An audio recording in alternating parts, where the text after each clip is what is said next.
Alrighty, welcome back everyone. We just talked about some of the different intel from around all of the fall camps around the country. We will continue to do that probably about every day. I think we're going to do it tomorrow because there was some news that came out early today that I need to break down for you all. But let's get into a little bit of a recruiting update here. Oregon and Auburn got the big time commits of the weekend, and there was some big time commits in 2026 that I want to break down for you all. So let's get into this, and let's start with that Oregon commit. Trey McNutt, the five-star safety, the number 2 safety in the country, or number 1 depending on where you look. He is a very talented kid, no doubt about it. And it was a big-time recruitment for Oregon. They finally got it under wraps. It was Ohio State early, then it was A&M pushing late, but Oregon was the stabilizer here. They were the team that was in it from start to finish, and they got it done. Now the top 4 safeties in the country are all going to the Big Ten. 2 are heading to Michigan with, I believe, Ivan Stewart and Kainoa Winston, if I'm not mistaken. Ohio State grabbed one in Fahim Deline. And then finally, Oregon gets one in Trey McNutt. So a ton of talented safeties heading on over to the Big Ten. The number 5 guy in the country at that position leads me to my next team. Eric Winters leads me to my next team. And Auburn picks up a massive commitment from Jared Smith, an elite in-state defensive edge rusher, 6'6", 250, exactly where you want him to be. If he's coming out of high school right now, an absolute beast of a human. He was kind of a Auburn-South Carolina battle towards the end. Georgia was in it early on, but kind of had tapered over the last couple of weeks.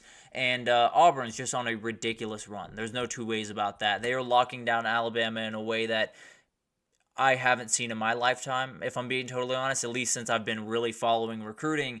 That's belonged to Alabama. Auburn's not only out recruiting Alabama in Alabama right now, they're dominating them. I believe they have 6 of the top 10 guys in the state. 2 of the top 10 guys are finding their way up to Columbus, Ohio. One of the guys is finding his way over to Austin, Texas, and one of the guys is going to Tuscaloosa, and that's the number 10 guy in Alabama right now. So Auburn's doing exactly what they need to do. Obviously, with NIL and all the different things at your disposal, locking down your state isn't quite as important as it was, 5-10 years ago, but it's still a really huge deal. So absolutely huge for Auburn in that respect. And moving on here, Demetrius Samuel Jr. is someone I want to talk about. He flipped his commitment from Syracuse to Florida, and not only that, he flipped his class from 2026 to 2025. So he is going to reclassify and likely be on campus in January. This is a big-time one because when you look at who's up there at Syracuse, it is Fran Brown. When you have someone committed to Fran Brown, you can feel very confident. I'll just put it this way. You can feel very confident that that is a very good player. Wherever he's going to play on the field, likely will be a back-end player, either safety or corner for them. But I do think this is one of those where you can trust Fran Brown to get the right guys, to evaluate the right guys and offer the right guys. So if you can steal one from him, you got to feel pretty confident. Even though it says Syracuse to Florida, you don't think too much of it. Think about the head coach that's up there at Syracuse, and it'll make a lot more sense why this is a huge deal for Florida. So Florida continues to do what a lot of people didn't expect them to do, including myself, which is recruit at a very high level right now.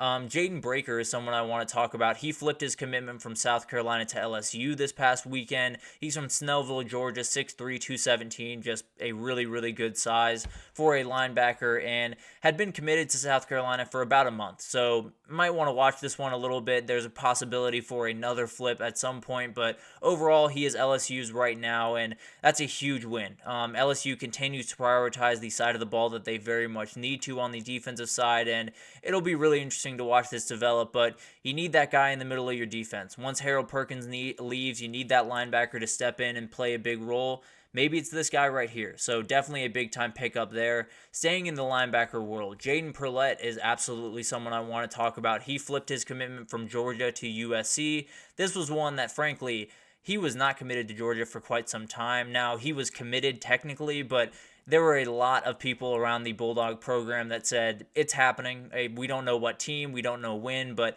it's happening, and the teams flip from time to time, but it landed on USC, a huge pickup for USC. UGA against USC has kind of been a fun recruiting battle, and I'm sure there are a couple other punches that will be thrown over the next little bit, but a huge pickup nonetheless. Absolutely need that guy to be the general of your defense going forward. I thought it was going to be Tackett Curtis as they started to rebuild this defense.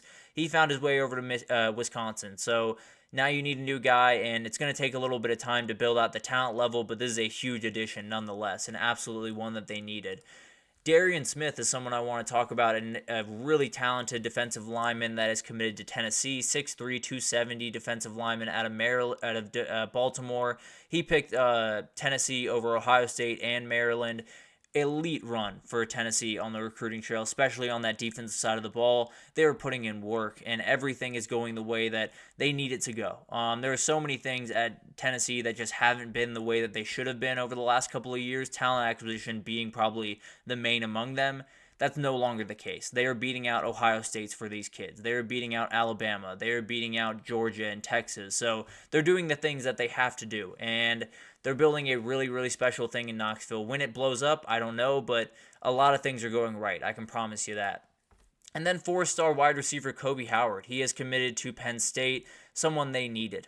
Frankly, when you look at Penn State, bring in as many wide receivers as you can. If you can get a 4-star wide receiver down from Florida, you feel really good. I can promise you that. This is one that they absolutely needed. A very versatile kid. You can line him up all over the field, and especially in Andy Kotelnicki's offense, there is a lot of wiggle room. And I think having one of these wide receivers out there is absolutely going to help them a ton. They got to keep bringing these guys in. They got to keep adding those wide receivers, those tight ends, everything that is a pass catcher. Go ahead and offer, because you absolutely need as many as you can get your hands on. And this is an absolutely great pickup for Penn State, and one that could set their offense up for real success going forward. And then in 2026, we are a little bit away from this, so I'll, fly through these a little bit quicker. But the number one quarterback in the country and the number one player in the country in 2026 has committed to Tennessee. Faison Brandon is a very, very talented player. 6'4", 202, absolute gunslinger, someone that's an absolute monster all over the field. And Tennessee, beasts in the quarterback recruiting market. When you talk about bringing in two number one quarterbacks over the last two cycles with Nico Iamaleava, and if Brandon signs, obviously. And then you have George McIntyre, who I think is going to be really, really good for this team. Jake Merklinger, who might get lost in the shuffle, but is still a very talented player that could play big-time snaps for them. QB recruiting is never really going to be a problem for Josh Heupel, but it's hitting a ceiling that, frankly, I didn't even know it had. So really, really impressive stuff from them. And then Jonas Williams, another 4-star quarterback out of that class. He is committed to Oregon, and this is something that has kind of been developing over the last couple of cycles, is get your quarterback and everything else will fall into place. That's exactly what Oregon did last cycle when they brought in Akili Smith. They had some guys on that in that group prior to that, but definitely adding him helped that out a ton, and adding the number 7 ranked quarterback in the country is absolutely going to help that. So starting with your quarterback and then building out from there is always a good strategy, and that's exactly what Oregon's going to do right here. And then Florida got another commit in the 2026 class, Devin Jackson, a safety that is very, very talented, 4-star out of Winter Garden, Florida. This is someone that definitely is going to play a big-time part in this program, and frankly, is more surprising to me because of the optics around that program. If you're a 2025 kid, I can understand buying into this. I can understand saying, even if this year isn't perfect, we can come in and fix everything and get this thing rolling with DJ Lagway at quarterback and all of that different stuff.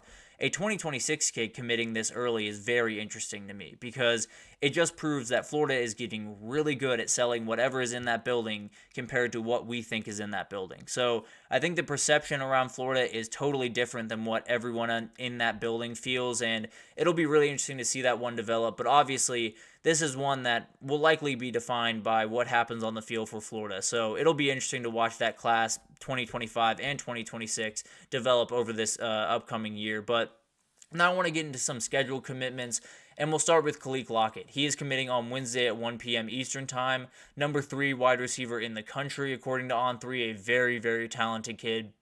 Someone that, frankly, when you get up to the top couple of wide receivers in the country, you're splitting hairs. I think DeCorian Moore is the best in the country, but there are a number of guys that absolutely have a claim there. It seems like it's going to be Texas. Everything is pointing to Texas right now. A&M is making a push. Bama has made push in the last couple of weeks, but as of right now, it feels like Texas has been leading for quite some time and has held that lead just long enough to get this commitment. A lot can change very quickly, so we'll obviously update you with that as it comes, but as of right now, I would be a little bit surprised if it wasn't the Texas Longhorns here.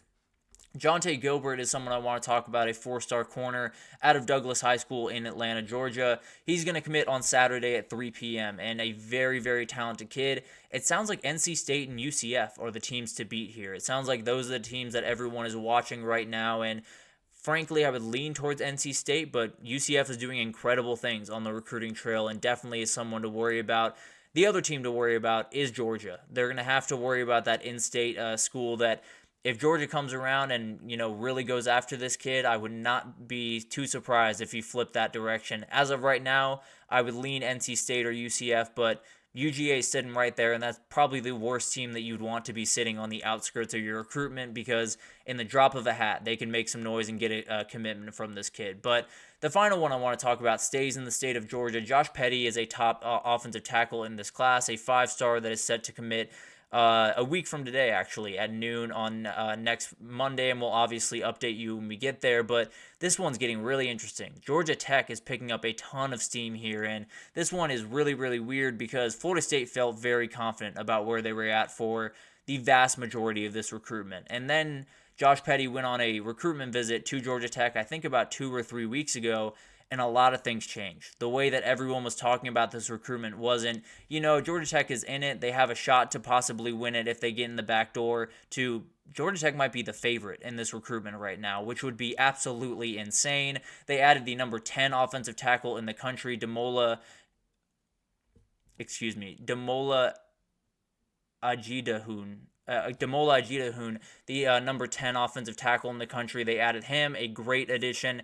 If they add Josh Petty as well, that will be the best offensive tackle duo that you have had in this recruiting class, and it will be going to Atlanta, Georgia to play for the Georgia Tech Yellow Jackets. So a huge pickup for Brent Key. That's obviously his position, so not necessarily too crazy, but if they get Josh Petty, this is a really good recruiting class for the Jackets and one that they can build off and become a team to be worried about in that ACC conference going forward. So a lot of recruiting updates, a lot of updates in general, which is why we are going at 1 hour, 10 minutes right now. So let's wrap this thing up here. That'll do it for this edition of the GSMC College Football Podcast, brought to you by the GSMC Sports Network. Your support means a lot to us, so please remember to subscribe to the show, leave a positive review. It does make a huge difference for us. Also, follow us on Facebook, Twitter, TikTok, Instagram, all the social pages for all of the content and updates you could possibly need. With the Olympics around, we have incredible people doing all types of work to cover every bit of the Olympics you can want. Now, for me, it's college football season. That's what I'm focused on, but there are plenty of people around GSMC that can get you updated on everything you need to know in Olympics, in football, with the NFL coming, everything. But let's just leave it at that. Everything in the world of sports, we totally have you covered. But thank you once again for listening, and I will see you guys tomorrow.